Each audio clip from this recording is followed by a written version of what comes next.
is Don Lemon talking about some of these farmers that happen to be huge MAGA supporters that are now second guessing their decision to support Donald Trump. Some farmers say without these workers, they have about 2 days that they can run their farms. And then after that, it's over.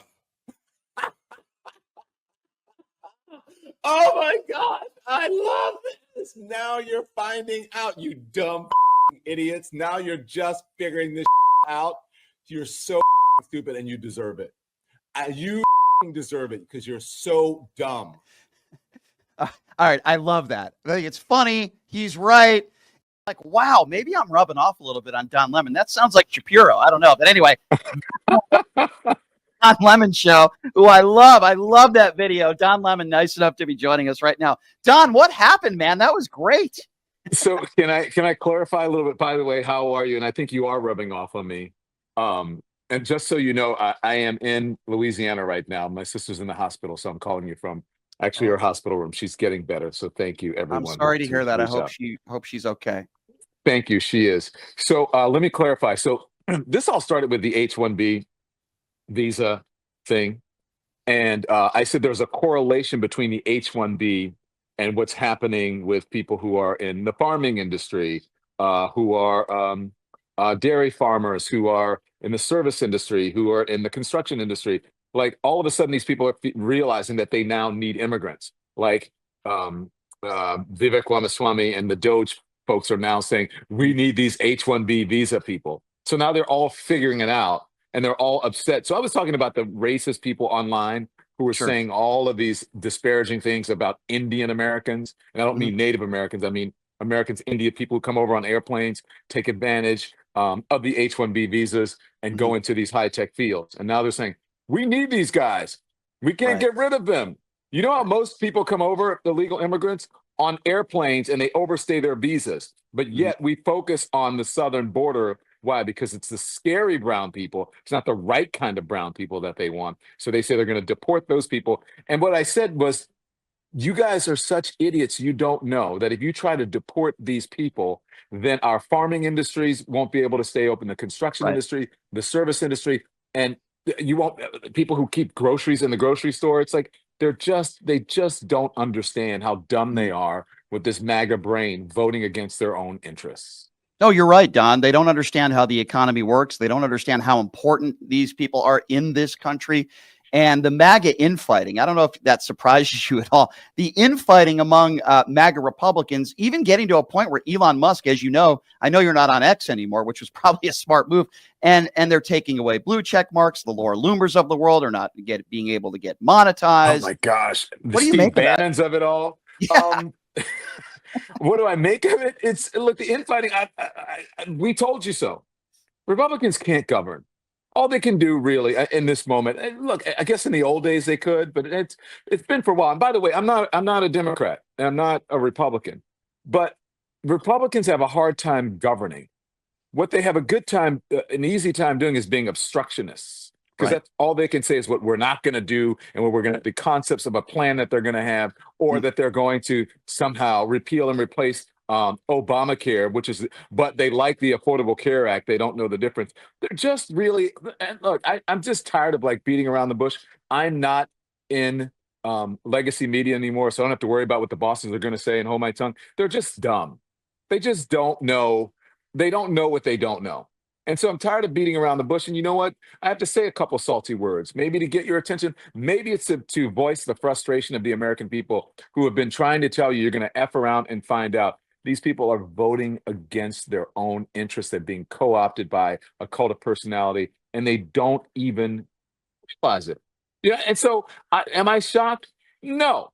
I'm surprised that I actually in some way agree with Laura Loomer. I'm sure you are too. Yeah. I never had that on my bingo card that I would agree with Laura Loomer that maybe these guys in Doge are are out for their own money and their bottom line, and they're not thinking about the American people. I think what it is, I agree. And I think what it is, Don, is that a guy like an Elon Musk, can you imagine if you're an immigrant, you bring your family to this country, you're working for somebody like an Elon Musk, and you know that if you get fired, you and your entire family are going to be deported. You can treat those employees, I hate to use the term slaves, but I guess I will in this aspect of it. If you ask for a raise, or if you say anything that you think might upset your boss, you and your family will be deported. What other word would you describe that? I mean, he wants to take advantage. The Vivek Ramaswamis and the Elon Musk want to take advantage of these workers and not treat them as they deserve to be treated, knowing that they have a strong arm on them. That's what, to me, what this is all about. Well, I will say that I will warn the people, and I will caution them and encourage them to look at the record of the folks who are in charge, to look at their records on employees organizing, organized labor, on unions, on giving people a voice. I just did a thing today on this young lady who was down in New Orleans during the terror attack, and she got hit by a truck down in the French Quarter. The truck that the guy was driving with the lights off. She heard it. She tried to ran her over. She got up, managed to, then got shot. She had a bullet in her foot, right? And then you've heard the story. Amazon said she couldn't take a leave of absence.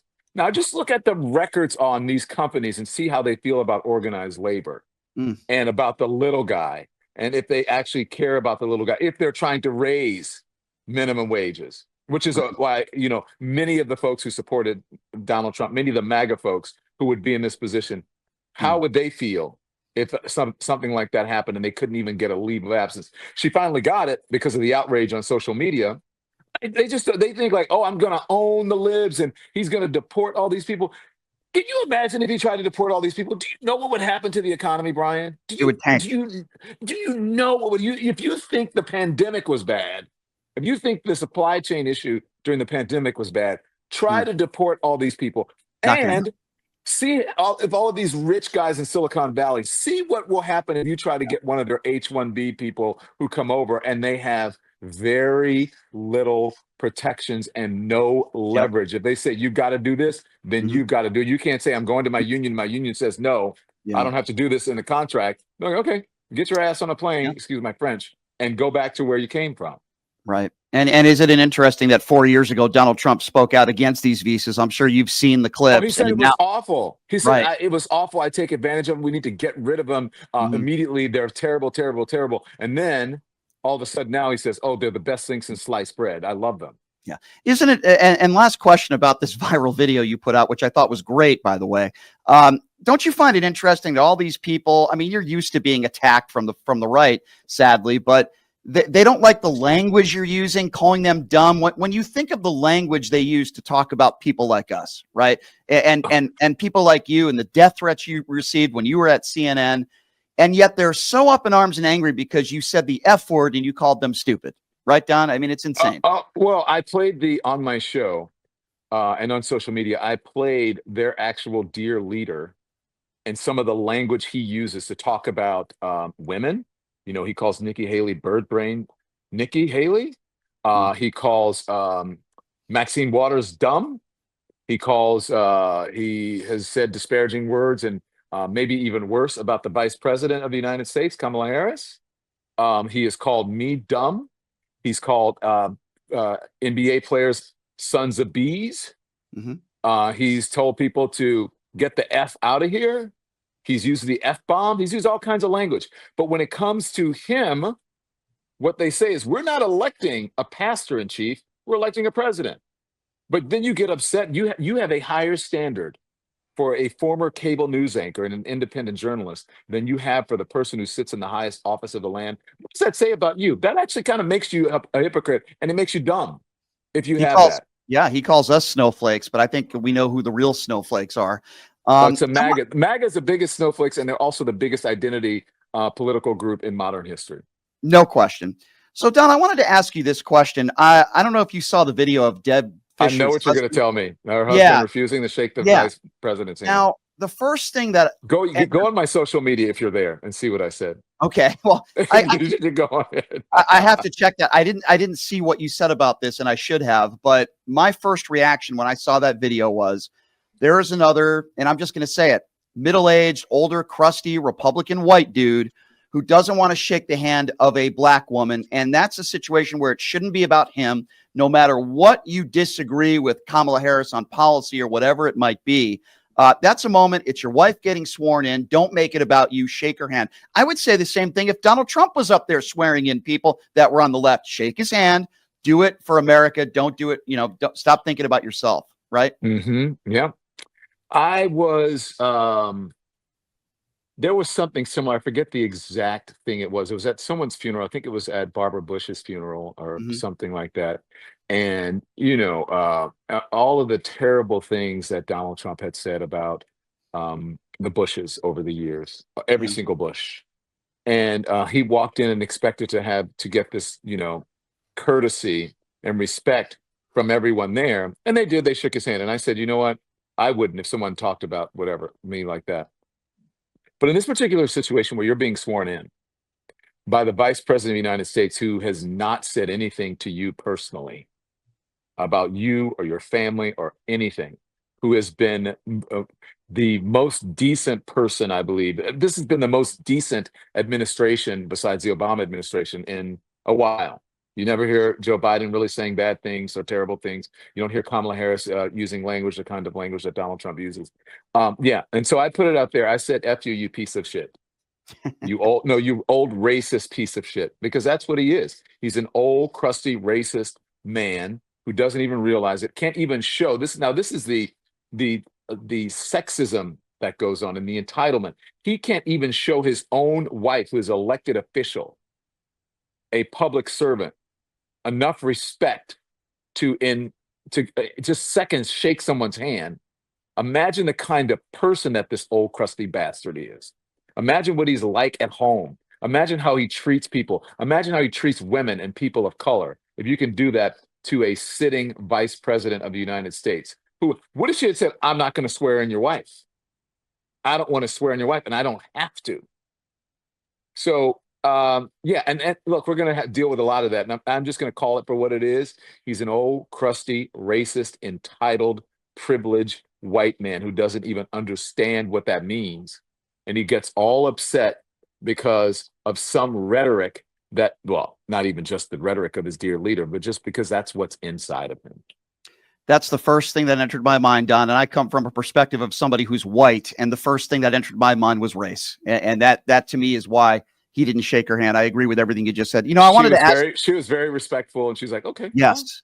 Yeah. She kind of shook it off and like, okay, that's probably the way we would have reacted. And then deep down inside, we know why he's not shaking her hand. That's the MAGA Republican Party today, unfortunately. Yeah. So, Don, I wanted to talk to you a little bit about New Orleans. And I know you grew up in Louisiana, and I thought about you when all this took place, and what a horrible tragedy, how horrific.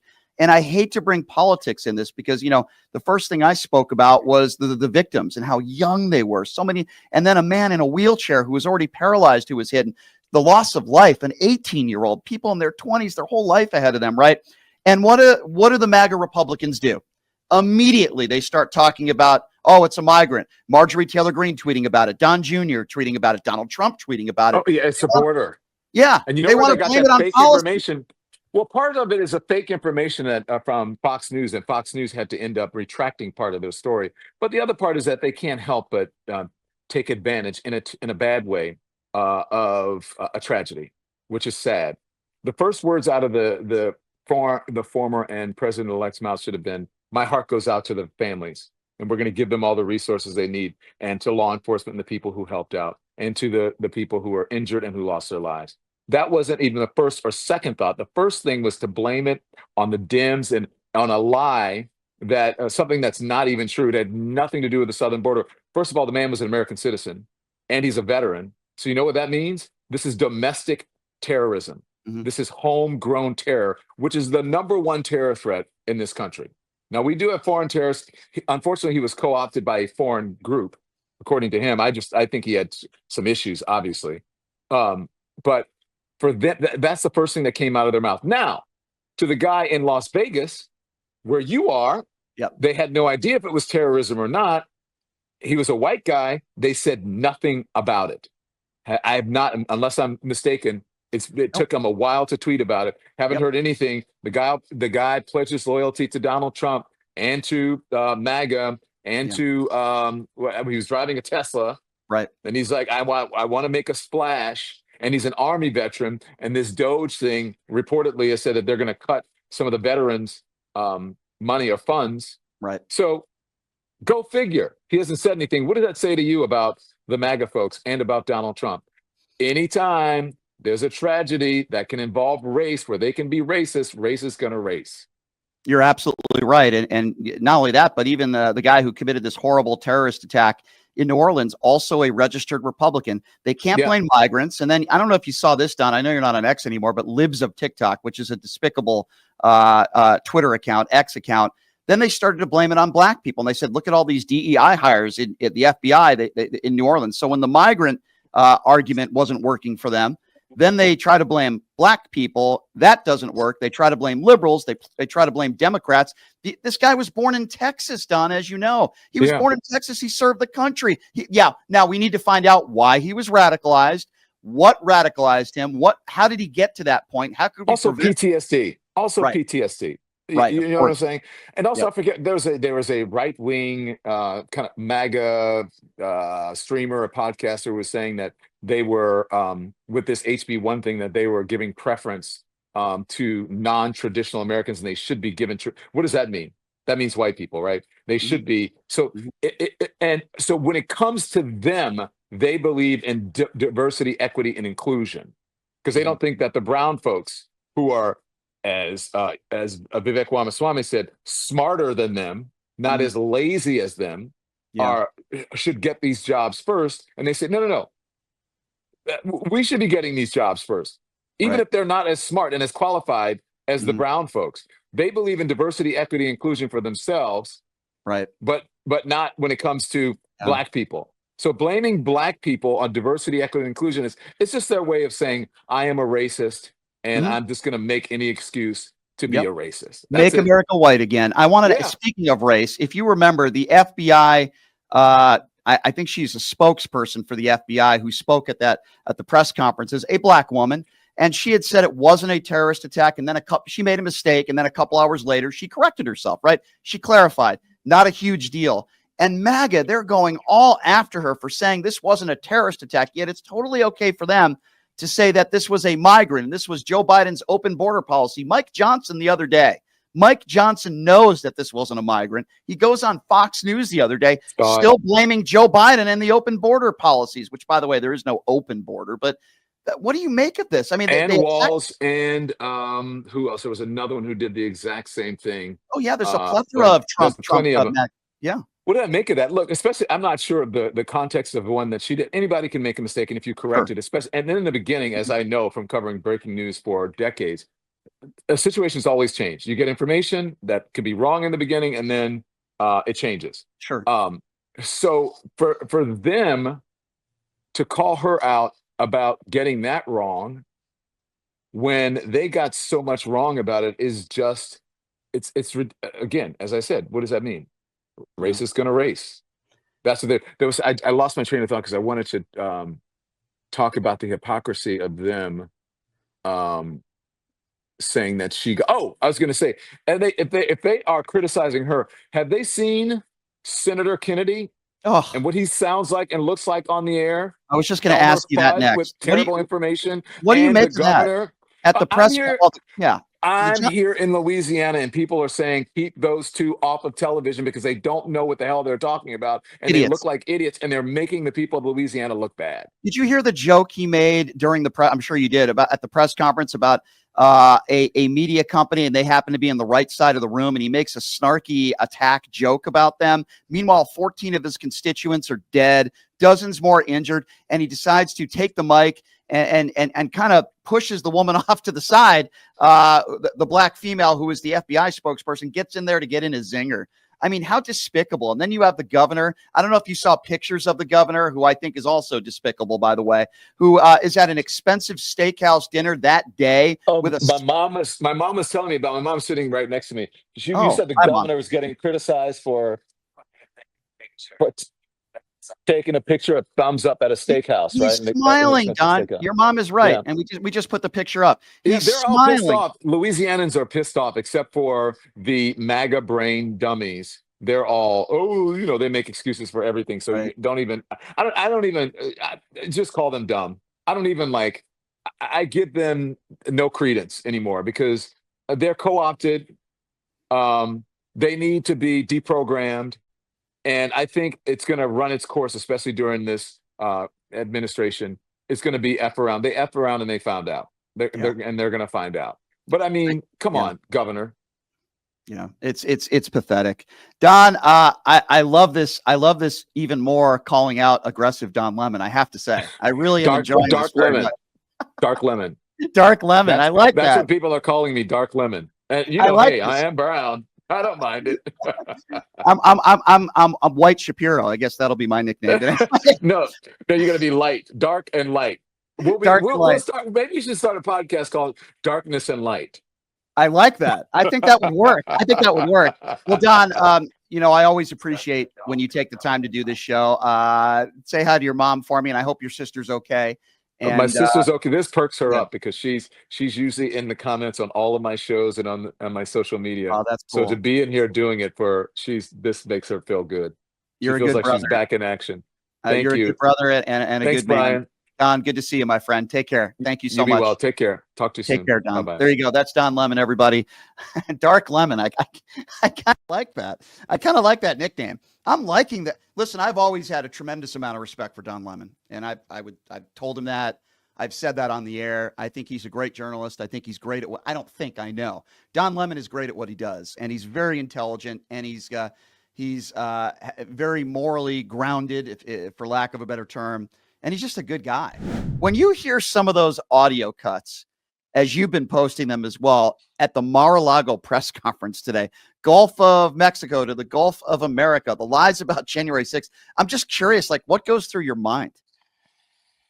Yeah, it was kind of jarring today. I've obviously been watching Trump full time for 9 years now, and I've watched pretty much all of the public statements that he's given, the press conferences, the rallies, the speeches, all of those things. And that was right up there today with like the COVID press conferences that he did. If people thought he was going to get any less crazy with age or kind of mellow out, I think that was pretty good evidence that isn't happening. And I think a pretty good rule of thumb with Trump, especially me as someone who covers him, is that I try to pay more attention to what he does rather than what he says, because he says all sorts of crazy stuff all the time, and you can get kind of overwhelmed and demoralized by it.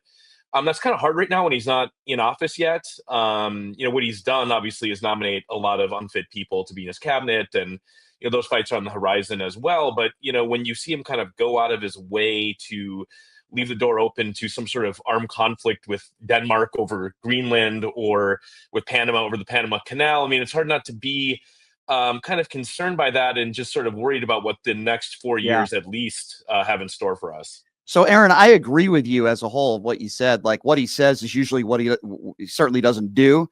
But I think, tell me your thoughts on this. I think what's different about this incoming administration compared to the last one is he had some pushback in his last administration. He had advisors around him saying, no, Mr. President, don't do that. That's a bad idea. I feel like this time around, he really doesn't have any of those people around him, or if he does, they're very few. And I feel like there are all these yes people around him and loyalists around him. And if he actually makes the decision to use our military to take over Greenland, I don't think there's going to be anybody in his administration that's going to tell him not to do that. And that's why some of the things that he says, I think could come to fruition. What are your thoughts on that? Yeah, I think that's a really good point. We don't have people like John Kelly around him this time around, or even like a Rex Tillerson, who at least had reputation as a credible business person going in.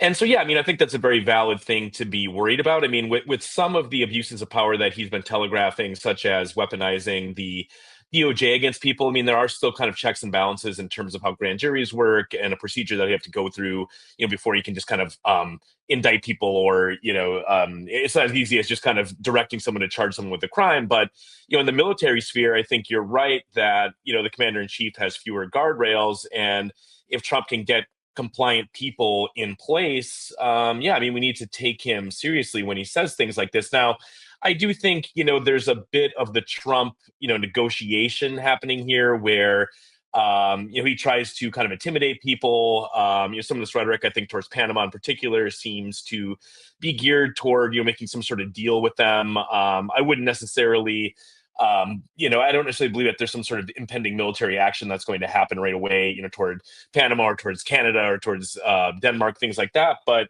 I think there's enough evidence here that, when it comes to our relationship with NATO, when it comes toward our relationship with Zelensky and Putin, that it seems like Trump is going to try and realign the United States more behind these authoritarian governments. And, I think that's a really troubling thing for a country that has proudly stood for democracy, going back, with some exceptions, obviously, but going back to the founding.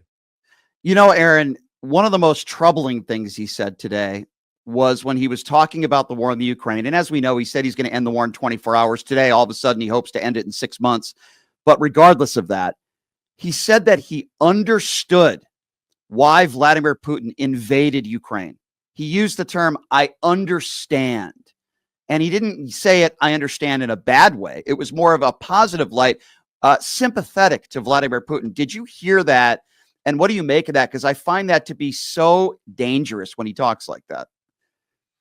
Yeah, it's really echoing some of the talking points that we've heard from Russia apologists all along about NATO and this idea that Ukraine wanted to join NATO. And if they did that, that would bring a hostile power right on the doorstep of Russia. And so in that sense, Putin had his reasons for doing this. I think we've heard that from people on the right and on the left, domestically, people who, make apologies for Putin. And it is disturbing to hear Trump say that. But at the same time, I don't think there was any secret that that was what he was campaigning on. This idea that there was going to be some sort of deal before he took office, which obviously the clock on that is ticking, this idea that he was going to solve the war before he took office, that was always kind of predicated on Zelensky making huge concessions and, basically cutting a deal to be very favorable to Putin, and dice up Ukrainian territory and give some of it to Russia. So, it is disturbing, but, we saw this going back to Trump's first term. And I think this kind of connects with the first question that you asked about, Trump not being surrounded with credible people who might put the brakes on some of what he wants to do this time around, where,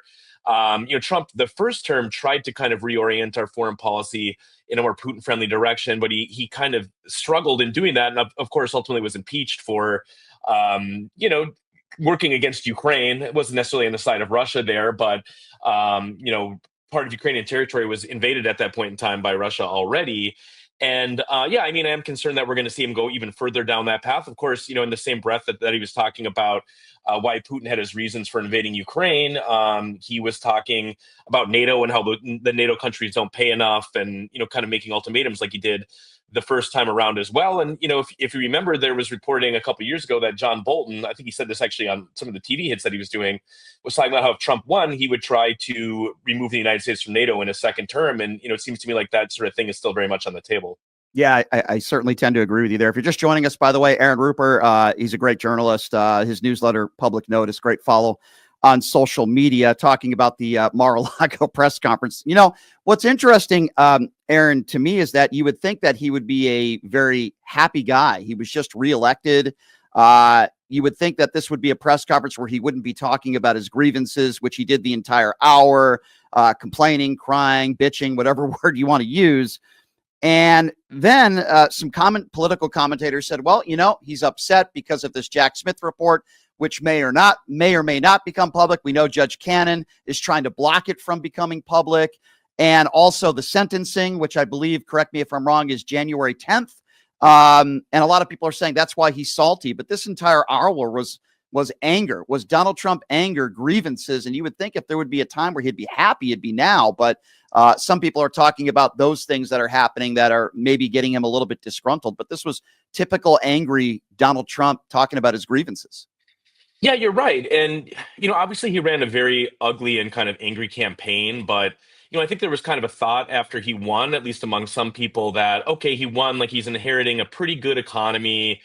He's as popular as he ever has been. Maybe there's this kind of new attitude that we might see where he takes a little bit easier, cuts some taxes, does some border security, and he kind of rides off in the sunset being a relatively popular president who had this, unique story of losing and then winning again sort of thing. But, we saw right away with the nominations that he made that were kind of going down the darker timeline here with, people like Kash Patel, even Pete Hegseth, of course, before that, Matt Gaetz, who flamed out. But, these are not the types of nominations that you make if you're trying to have kind of a chill administration. And then, as you mentioned today, it seemed like the sentencing thing, almost just because he's embarrassed by it, he seems to be quite angry about. And then, of course, he ranted at length about Biden, making executive actions here to ban offshore drilling in certain parts of the ocean. He seems very kind of embittered about that for some reason. It was angry Trump, and you're right that his popularity is kind of at a high ebb right now. There was news just this morning of Mark Zuckerberg kind of bending the knee, getting rid of fact checking on the platform, which is obviously something that works in Trump's favor. And you have all these rich business executives subsidizing his inauguration. So there are a lot of reasons for him to be in kind of better spirits than he seemed to be today. I'm concerned overall that it's going to get weirder a lot quicker and a lot more dramatically shortly after January 20th. And I think people are really pricing in at this point. Agree. So Aaron, switching topics, I wanted to ask you about yesterday. And I thought Kamala Harris, she did her job. She did it well. She showed class and dignity in what had to be a very difficult day for her. But I thought she did a really good job. And even people like Kevin McCarthy were praising her, which surprised me a little bit. But I wanted to ask you what you make of the moment where she's swearing in the senator from Nebraska, and her husband refuses to shake Kamala Harris's hand. And the excuses I hear from the right is, oh, well, he was holding his cane. And then you see a video of the same thing happening years ago when Mike Pence is swearing in his wife, and he has no problem shaking Mike Pence's hand, and he was very giddy. What do you make of this moment? Because to me, it was symbolic of where the MAGA Republican Party is at. Just no class, no dignity at all. It doesn't matter whether you agree or disagree with that person, whether it's Trump or Kamala Harris. You shake their hand and you don't make it about you. What did you make of that moment? Yeah, I think you're exactly right. I had to kind of do a double take when I saw it, because at first you're right. You kind of want to give the guy the benefit of the doubt that, maybe his hands were full or something. But, he kind of looks at her, and she certainly took it as being slighted. And that's kind of how I read it as well. And then, I went to the trouble of at least kind of Googling the guy to see what I could learn about him. And there really wasn't much on the internet beside him being the spouse of Deb Fischer. So I don't really know his personal backstory. But I mean, you're right that, for anybody who's kind of looking at this, with the sane mindset, you can have your policy differences with Kamala Harris. You can critique her campaign and, maybe think she, in 2019, 2020 took some positions that were too far left. But the notion that she's beneath, shaking the vice president, you can't shake hands with her. It's so disrespectful. And there's just such no good reason for it, that to me, it does kind of illustrate sort of the meanness and sort of just the lack of respect that is, very common and kind of permeates the whole Trump movement. And so, it's a really ugly clip and it's all right. But I think that you're right to kind of connect it with sort of the broader mindset that you see from Trumpers these days. So obviously, Aaron, it's impossible to know what is in this guy's heart. But do you feel like it is a stretch to say there is a possibility that it's not just because she's a Democrat or a woman, but it could be because of the color of her skin? Do you think that's a stretch for people to go on social media and make that claim? Yeah, I mean, it's just hard to know without hearing him kind of explain it. So I wouldn't want to go right there with that. Although, I mean, I think that it's certainly a hypothesis that makes some sense. I'm actually kind of surprised. And today I was a little bit preoccupied with the Trump press conference, but I haven't seen if people have done some reporting on this, if anybody's talked to him. But you're right that, I did see that the other clip that you mentioned where when Deb Fischer was sworn in last time and it's Pence, he very enthusiastically shakes the hand of Pence. Right. And, couldn't bring himself to barely even look at Vice President Harris this time around. So I'm not exactly sure what explains that, but, I don't think that's kind of beyond the pale to hypothesize that race may have played a role there. Yeah. So listen, you do this every day, just like I do. The next 4 years, can we expect these types of press conferences from Donald Trump on a regular basis, that he's just going to continue to share his grievances with the world and complain? Do you feel like the next 4 years could be even worse as far as that goes than maybe the first 4 years? And I guess the second part of my question would be Elon Musk. How long do you give him before that relationship is completely tarnished? Because I've already heard rumblings that Trump thinks he's hanging around way too long from people that are close around him. So I guess that's a two-part question. Yeah. Well, starting with the Musk one, I've been kind of skeptical of the idea that there's going to be some imminent falling out between these two because I think they kind of need each other. Where, Elon obviously has turned X into this kind of Trump ecosystem, and just the role that he played in the campaign and kind of like weaponizing conspiracy theories that hurt Harris, and amplifying Trump. I think that would really hurt Trump not to have Elon in his corner anymore, not even to mention the fact that he's the richest person in the world and that he's running this PAC that could fund primary challenges against Republicans who aren't on board with the agenda. So, and then on the other hand, obviously, Trump validates Elon in a profound way by making him one of the most powerful people in the world, even more so than he was previously, but giving him a huge role in policy making and kind of legitimizing him as a voice that's now weighing in increasingly on world affairs as well. So I, wouldn't shock me if at some point there's a falling out, but I really don't see that happening. If I had to kind of put an over under on it, I'd maybe look at when the expiration of the Doge committee is, which I believe is like January 4th of 26. Yep. So that'd be ahead of the midterm still. But, I could see, when we get that far down the line, maybe things will have changed sufficiently.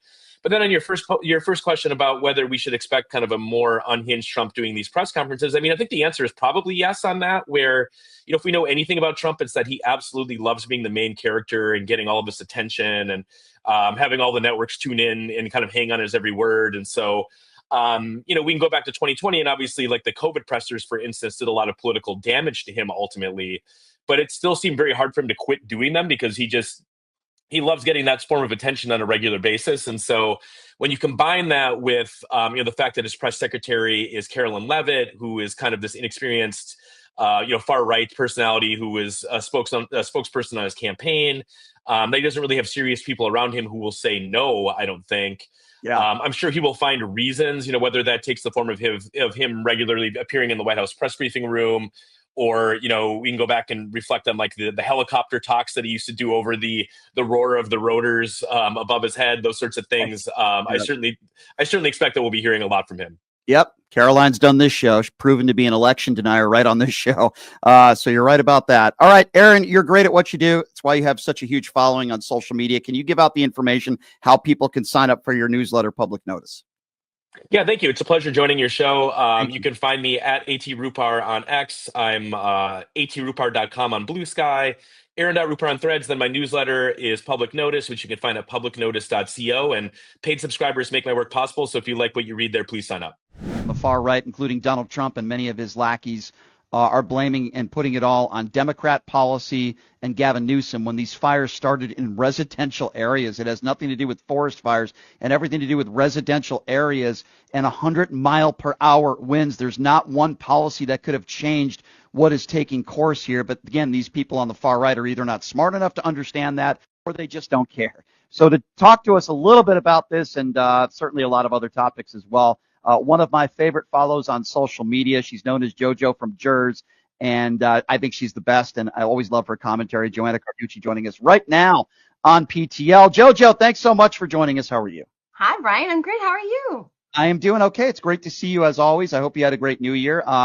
I wanted to start off by talking to you about a lot of other topics, but I have to start off by talking about these wildfires in California. I would imagine by now you probably saw on Truth Social Donald Trump's tweet going after Gavin Newsom and Democrats, and now he's blaming Joe Biden. What do you make of that? I mean, it's him at his finest, right? Like, it's not about the people who are suffering. It's not about the catastrophe that is unfolding. It's not about humanity. It's about who can I blame in this moment? How can I make this about me? And it portends what we already know we should be bracing for, what Gavin Newsom knows he should be bracing for, what Donald Trump has said he will do, which is to withhold emergency aid from people and from states and from American citizens, because the governor of that state hasn't kowtowed enough to them, because the governor of that state hasn't kissed his butt. He did this with COVID. J.B. Pritzker said so. He said he will do it with Gavin Newsom and the people of California, many of which who voted for him, but it doesn't matter because he cannot possibly put human suffering anywhere on the scale of things that matter to him. It's always going to be about him, himself, his retribution, his revenge, his grudges, you name it. And it's truly reprehensible. Well said. I agree with you. And then I take to social media yesterday, JoJo. I'm on X, and I see all these right wingers with large platforms on X they started to do what Donald Trump did today. They're blaming Gavin Newsom. And I say to myself, first of all, they have no idea what's going on in California. They have no idea that these 100-mile-per-hour winds, it started in a residential area, record low rainfall this year in California. They have no idea what they're talking about. And I said to myself, they don't care because all they care about is engagement and making a few $100 to get reactions from people while there are literally people that are dying and losing their livelihood in California. And we've seen them do this before, right? So the storms, the hurricanes that ravaged Tennessee and North Carolina and lots of parts of the South, Georgia, et cetera. We saw this with Donald Trump's attack on FEMA, which was so egregious, and also trafficked in by all of his, merry band of barnacle freaking nitwit cultists. It's very dangerous because what happens is you create this environment of mistrust and distrust in the government when they're coming to try and help you. And then you're not actually heeding their warnings when they say to do things like evacuate. Like you're talking about a fire. If they say evacuate and you say, I don't trust you, I'm not going to evacuate, by the time you see the fire outside your front door, it's too late, right? Yeah. Hurricanes, very similar, obviously different, very wet from the standpoint of water. But nonetheless, when the authorities who are in charge are telling you what you need to be doing and you're saying, I don't trust you because I have been told not to trust you because what you're really trying to do is take something from me, lives are going to be lost. And you're now entrusting once again the most powerful office in the world to someone who has absolutely no regard for anyone else's health or safety. And the chaos that ensues when you don't trust authorities is the kind of it's an opportunity that Donald Trump loves to take advantage of. And it's sick and sadistic and it's sad and scary. And I keep going back to this thing. For instance, about them being Trump voters too. The fire doesn't care how you vote. What's his name? James Woods is crying on social. And look, I fucking hate that guy, right? I hate that guy. But I'm not going to be like, yay, your house burned down. That was my next question. We think alike there. So I watched that clip as you did, James Woods, JoJo, and I'm with you. Obviously, we don't wish this upon anybody. And I thought his emotion on CNN, more than understandable. More than understandable. Any human being would react that way. However, these are the same kinds of people that say you're less of a man if you cry. We remember what happened with Tim Walz's son. It was the James Woods types that were attacking Tim Walz's son for crying. But it's okay to cry if it happens to you, if you're a MAGA Republican. But if it happens to somebody else where they're in a terrible situation, attack. Yeah. So while I feel for his family, James Woods voted for a guy who thinks global warming is a hoax. Right. No, you're right. And I 1,000% agree with you that, like, there's so much hypocrisy there, right? Or if it's, again, it's what people say is like, oh, the eating people faces party. Like, I didn't think the leopard was going to eat my face. Like, I didn't think like my house was going to be burned down. Right. But nonetheless, here's where I come back to, maybe to a fault, I guess. This is probably a problem for me. But I still think we can be the bigger people in the room, right? I still think that in these cases, another example, when Nazi Nick Fuentes was doxxed, I was not out there spreading his personal information. I think he deserves every terrible thing that comes his way, but I don't want to say I have a permission structure where that's okay if it's the bad guy, because then I'm saying it's okay if you do that to me. Right. So I think James Woods can just be wrong for being a hypocrite and for judging people for having emotions and F your feelings crowds. And I can still look at him, as much as I can't stand him, and say, I would not wish this upon my worst enemy. Right. I mean, I think still separates us from them. And maybe that makes me naive. It probably does. Yeah. It doesn't, because I said the exact same thing on X today and Blue Sky. I said, I don't wish this upon anybody. And I meant it when I said that, but there's however, and I said, however, this is the same guy who attacks men for crying, right? And he just did it on CNN, which I don't have a problem with, and it's understandable. It's been such a crazy few weeks of a news cycle. I feel like I've been saying that since Donald Trump got into office. Yeah. But with that being said, I mean, the Mar-a-Lago press conference yesterday, crazy. He's talking about the possibility of using military force to take over Greenland. And he's also saying the same thing about the Panama Canal. He took the opportunity yesterday, days after Jimmy Carter died, to attack Jimmy Carter on policy. He did the same. He's done the same thing before. Powell, he did the same thing with Powell. He attacks these people on policy after they die, like hours after they die. I mean, what did you make, JoJo, of that hour-long Mar-a-Lago press conference yesterday? I mean, that, you know what, is exactly right. And what it's madness to me, because I have been so long bracing for the awful, for the autocratic, for the evil, for the sexist, for the xenophobic, for the racist, for the hate. I've been bracing for all of that. And what I somehow seem to have like not really like settled my mind and heart and soul on being ready for is the stupid. It's the stupid, the endless effing stupid of having someone like that at the helm of our country. The embarrassment of that. He's talking about itchy heaters, which sounds some kind of innuendo. You would say you'd pick up at like a brothel, itchy heaters, taking over Greenland and Canada, and taking back the Panama Canal as if it was ever taken from us, and renaming the Gulf of Mexico the Gulf of America, which the Mexican president has now pointed out, by the way, that much of America was actually part of Mexico, so that they're going to reclaim the part of America that was part of Mexico and call it American Mexico.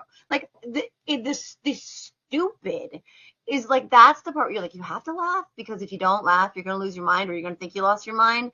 But it is so embarrassing. It is relentless. He talked about whales going crazy. But Windmills. Yeah. We're back to windmills. I mean, it's like, it is. When do we get to be great again? Because I am really just embarrassed, and you're not in office yet.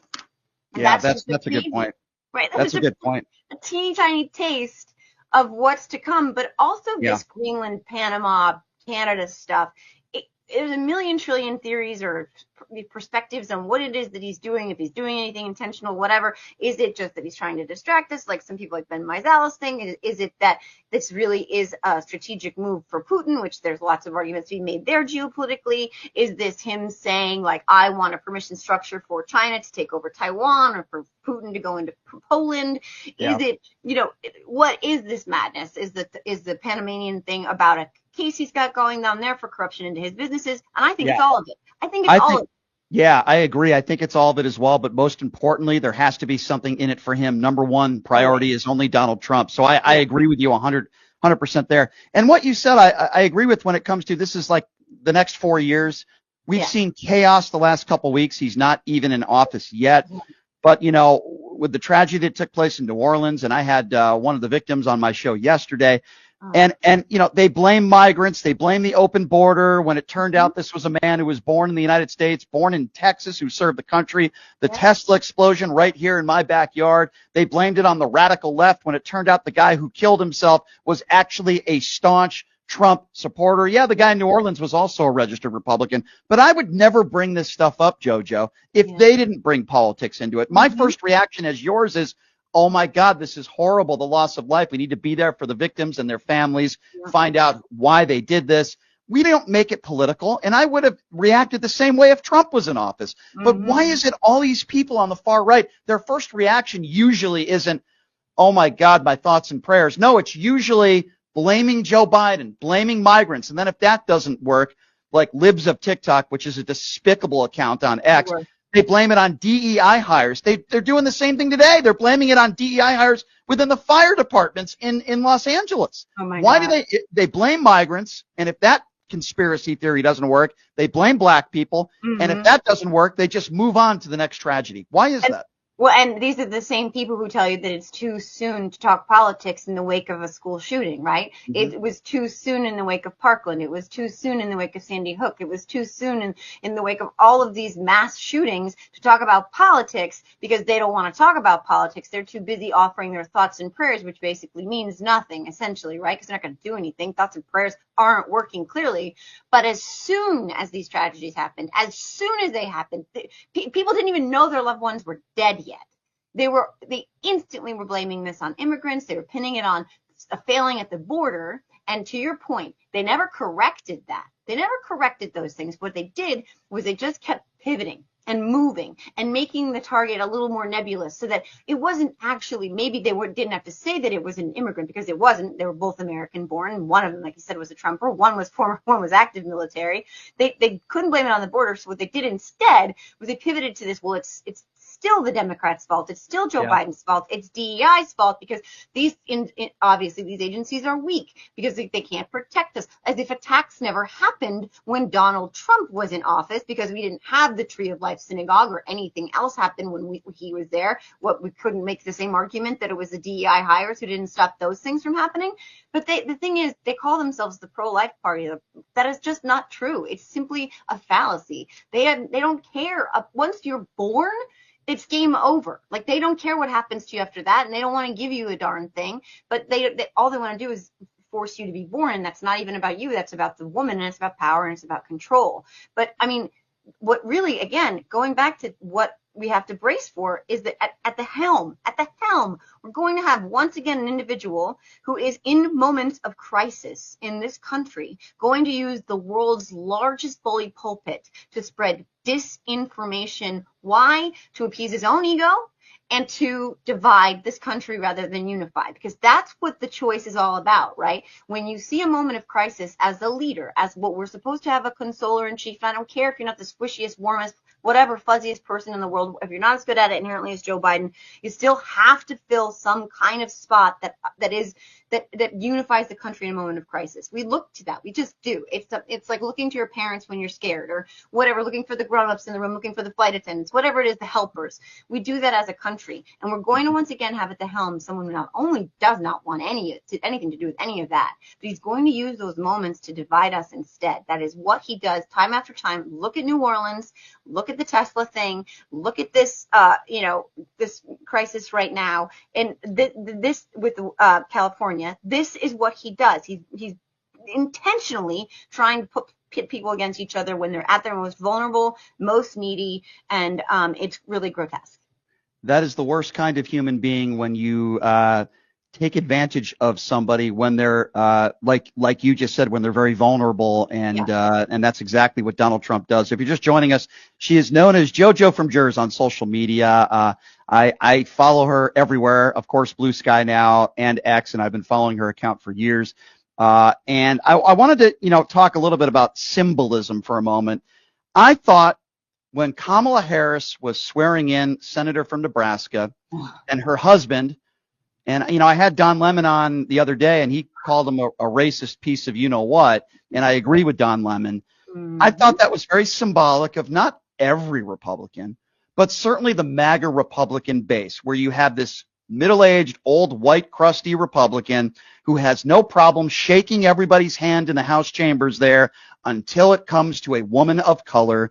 And then the Republicans make excuses, the MAGA Republicans. Oh, he was holding a cane when he had his hand free after the Bible. He had his hand free, so that's a lie.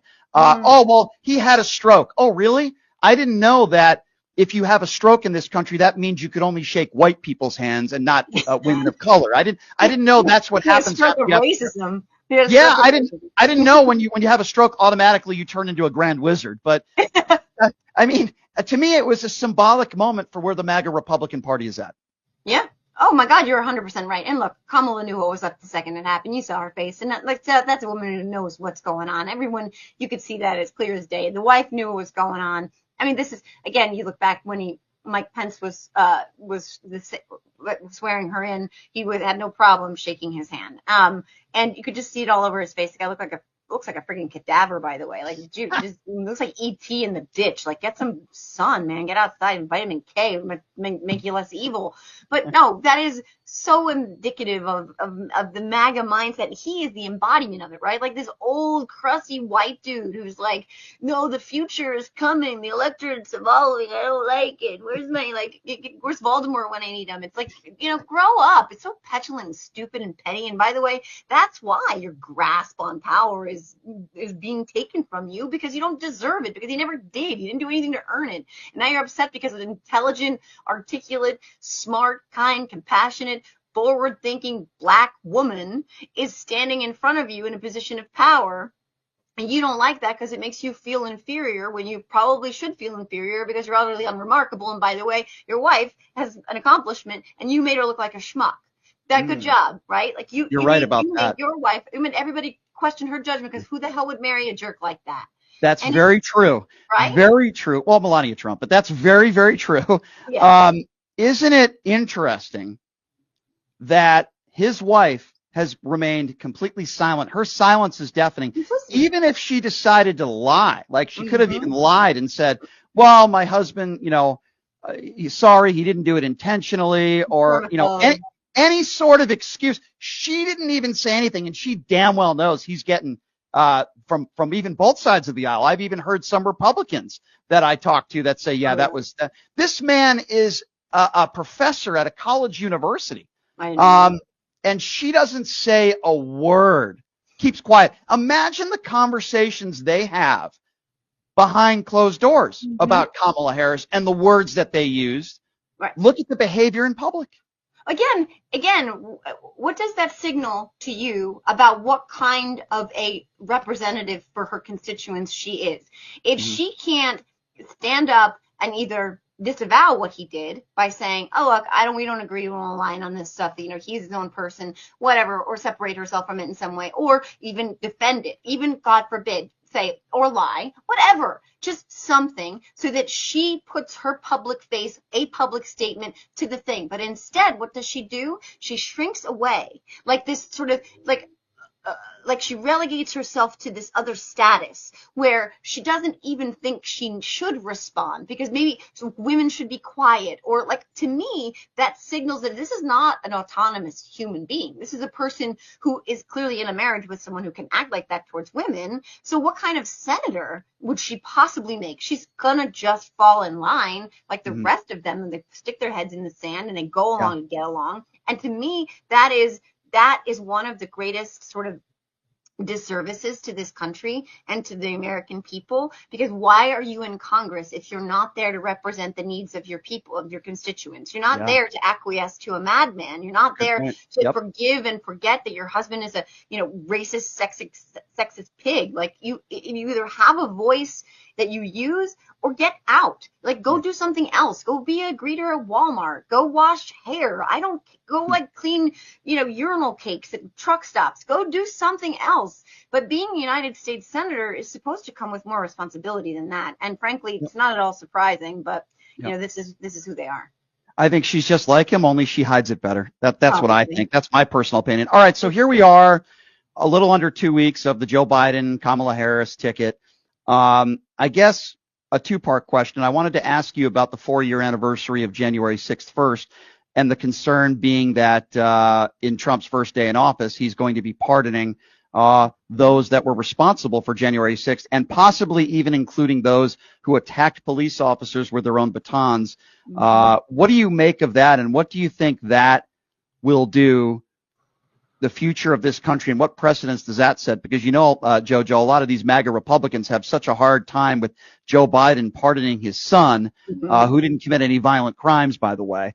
Yeah. What do you think it will mean for the country when, in fact, and if, in fact, Donald Trump does do this?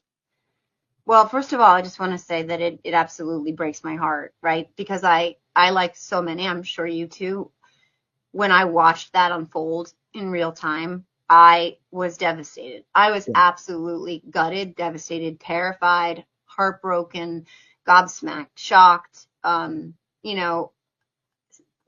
worried, very worried, but really I grieved for our country. And my children were watching it which is crazy, but I worked as an educator and we worked full days, and our kids were in school half days, which doesn't make any sense. But there were 2 pods of, so the kids would go in the AM and then you get a new pod in the PM, and the kids would go do virtual school. So my kids went to a friend's house to do their virtual school in the afternoons so I could work. So I was at school when it started, and my kids were at her house. And by the time I got there, still like reeling, watching, trying to download what's happening and trying to figure this out myself, I get to her house and it's on. And my kids were watching and they're both just sobbing. And then my daughter Abby gets up and she says, they're going to come to our house next. So because why wouldn't you think that? Why wouldn't you think that? You're watching the Capitol being attacked by people who live here. Why wouldn't you think that? And it was an incredibly dark day for this country that I thought at the time, very foolishly as I now know, I really thought it was a game changer. I thought, well, that's the end of Donald Trump. That's it. There is no way anyone can align themselves with this person now. He is watching this all unfold. And I remember thinking, you probably too, where is he? Why isn't he stopping this? How is this? Where's the military? Where is the response? Where is he? And I just pictured, I don't know if you watched Game of Thrones, but like if you did, Cersei, right? Like it reminded me very much of how she was watching the chaos unfold. That's all I could think about was that he was like Cersei. And so the next day we had that little reprieve where they were, I'm out, I'm done, it's good enough.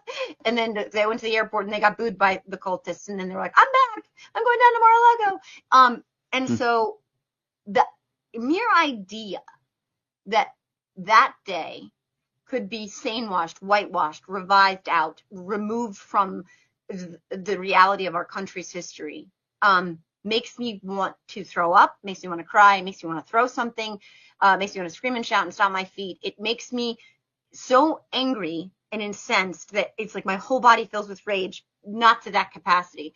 But I know Harry Dunn, I know Sergeant Cannell, I know those human beings. Good man. Right.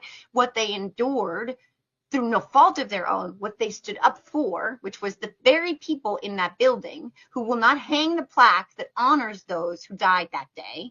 They don't have the plaque they're supposed to have by law. Mike Johnson doesn't even want to talk about the plaque. More than that, now they're potentially going to support the architect, arguably not the architect, but the impetus or the architecture of that attack, and the one who watched it unfold for 120 minutes. Did nothing. While Brian Sicknick was being sprayed with chemicals, while Sergeant Cannell was getting his body brutalized, while Fanone was having a heart attack, while our Capitol Police were enduring absolute hell. He watched it all unfold, hoping that it might be successful so that they could thwart the certification as required by the Constitution of the United States. And it failed. They failed. What I never expected, because I know Republicans that I talked to at the time who said, that's it. This is a red line. That is too much. This is too far for me. They've all voted for Trump now.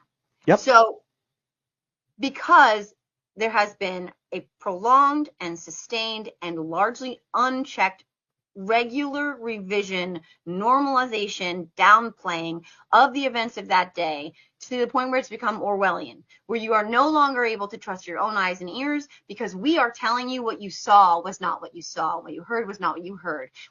How you can hold these truths in one hand or two hands at the same time, no one is ever going to be able to explain it to me. But how that event could be perpetrated by Antifa and the deep state and Nancy Pelosi, and yet they could be beautiful people that Donald Trump needs to pardon because it was legitimate political discourse, peaceful protest. How those two things can exist at the same time, I'll never understand. But he's going to pardon them. He's probably going to pardon some of, like you said, I wouldn't be surprised, some of the most violent ones. It makes sense that he would do that for himself because he needs to rebuild his army. And also now he lofted up to cult-like status more than he already is. But the men and women who endured that attack are now being flipped around and turned into crisis actors and liars, and the perpetrators of the attack, the terrorists of the attack, are being, they're going to, I have this feeling that he's going to give them, they're calling it Patriots Day now. Did you know that? Yep. He's going to give them some kind of parade, some kind of day. He's going to do that, and they're going to be celebrated. Think about that. Like, so disgusting. So disgusting. Just can't. It's just, yeah. They call themselves the Law and Order Party, and only when it's convenient for them. They say they're pro-police only when it's convenient for them. And you're right. Donald Trump, for several hours, sat on his fat ass in the White House, did nothing. It was begged to put out a video. It took him hours to do anything. And Melania Trump, we know this through Stephanie Grisham's text messages. Melania's response, no, she wouldn't put out a video and do anything. It's just awful. Yeah, she cared more about that than that's her big accomplishment in tennis courts. It's just despicable. He's supposed to be sentenced on Friday, but we know that he will never really face punishment because he was reelected as president. Quite unfortunate, and the next 4 years are going to be chaotic. I think that's a nice way of putting it. I wanted to ask you one more question on a lighthearted note. Okay. Watching Don Jr., as I like to call him, Biff, and Charlie Kirk, how manly and sexy did they look in Greenland yesterday? Can we just talk about like the absurdity of this right now? You got a guy. Okay, there's a community college dropout with a head that looks like an engorged tick, and You're right, it does. and Twitchy, the nepo baby, who couldn't accomplish literally a thing. The guy hasn't mastered standing yet. In Greenland, as our conquerors of an island that does not need to be conquered nor want to be conquered, and they're going from bar to bar, like, yes, you want us to conquer. And even we're just talking about conquering anything, but those are our conquerors. Like, it's like the whitest white boys, like their hands are so soft. The hardest thing that Don Jr. probably has to contend with in a day is which of his guest bathrooms is going to get the new bidet. Like, which one is going to get the butt washer? Because my upstairs bathroom butt washer just doesn't do the job anymore. I need a new. Like, this is the hardest decision that chinless FUCK has to contend with in a day, and yet he's there, completely unelected. Let's talk about Hunter Biden, shall we? He's done the F out of all of this. Can you imagine if Joe Biden sent Hunter to freaking Greenland and said, "You are the conqueror of Greenland. Go negotiate a deal where we take over Greenland"? They would have lost. They would have impeached Hunter. They would have impeached the dog. They would have impeached They would have impeached dead people. Like, it is pure lunacy, and you have to laugh. Don Jr. needed his daddy to intervene in another country so he could shoot an endangered sheep. Endangered sheep. First of all, who needs to shoot a sheep just on a whim? And why, like, it's true. Why do you gotta go shoot an endangered one? So this is the guy who needed that, and he needed his daddy to intervene to send his babysitter to Greece, and now he's our conqueror of Greenland. Like, yeah. Two of the biggest tools on the planet. That was what entered my mind yesterday. I'm wondering what their wives are. Well, I know Don Jr. isn't married, and I don't know where Kimberly Guilfoyle is. I know he's got a new one now. Yeah, I'm wondering, like, the women in their life, I guess, like, what could they possibly be thinking looking at them in Greenland going from bar to bar yesterday, looking like absolute doofuses? Like, I don't understand. What could be going through their mind? They were probably thinking, well, at least they're not here, so I don't have to touch them for a little while. Like, that's true. I'd be thinking, stay there in Greenland, because I miss you, and I would be crying. I miss you so much. How much longer? You should really stay. It's God's work. It's God's work. Yeah, stay in Greenland. Just stay there for a couple months, Charlie. Stay there. And it's not as if you're worried that they're going to be getting side pieces, because let's be honest, I mean, like, they look like some kind of upside down Beavis and Butthead. It's like, crappy. Wait a second. Jojo, I heard that they're all MAGA in Greenland, aren't they? Oh, they're all crazy for Don Jr. and Charlie Kirk. That's like their Brad Pitt, right? Like, that's what I heard. You didn't know that great big Greenlandians came up to them with tears in their eyes, and they said, big head and crackhead. And they said, incel and nepo baby. I love you. How? How can you save Greenland the way you saved Greenland, better than anyone in the history of time? Yeah. And what's wrong with your chin? Where did it go? Yeah, where did his chin go? I think they're afraid they're probably going to steal from them, like they stole from Don Jr. stole from his own Trump charity. That's probably what they're afraid of there. Or maybe maybe next time Charlie shows up, he'll pay Kyle Rittenhouse to come with him and make a speech in Greenland. That'll be the next thing that Charlie Kirk does. I don't know. Yeah. Crazy stuff, man. Crazy stuff. And I have a feeling they'll be back in Greenland too. Well, maybe JoJo, what's that? Maybe they could just stay there. Yeah, I wish they would. I would feel bad for the people of Greenland, but I wish they would. Trust me on that one. I think Melania wished that Donald Trump would pay him a one-way ticket to Greenland and don't come back either. But is he allowed legally to even travel to Greenland? Well, he's a felon, so probably not. Actually, right? That's a really good question. Probably not. JoJo, yeah, we should find out about that. Is Donald Trump allowed to travel to Greenland? Very good question that you asked. I love following you on social media. Big fan of what you do, as you know, JoJo. Thank you so much for always taking the time to do this show. And we will talk to you soon among the chaos Yeah. We will certainly catch up to you soon. But you're always been one of my. You and Ron Filipowski are my top two on socials. You and Ron are the best. Well, Ron does my show. You Oh do my God. show. Yeah, And Ron. and I are good friends. Yeah. So, and you and I have so many mutuals because We do. yeah, because we have good taste in people. I think that's I what would it is. like to think that is true. I would Yes. like to think that is true. I Some think people that's what it is. could debate me on that, but I would like to think that is true, and I'm happy to call you a friend. Yes, I'm happy to call JoJo, you a friend too. Thank you so thank much for you. That having me on. means a lot, JoJo. You have a Thank great you. rest of your day, and we'll talk to Thank you soon. Take care. Bye. Bye-bye. That is Joanna Carducci, everybody, also known as JoJo from Jerz. She is the best. I met her through my friend Pete Dominic. Now, if you don't know who Pete Dominic is, he does CNN all the time. I think he was on CNN yesterday. And I'm actually doing his podcast tomorrow. Pete's on CNN panels all the time. He's done Colbert. He's done The Late Show with Jay Leno. He's done everything. He's a great comedian and a really smart guy. And I met JoJo through Pete Dominic. All right, so here's what we're going to do.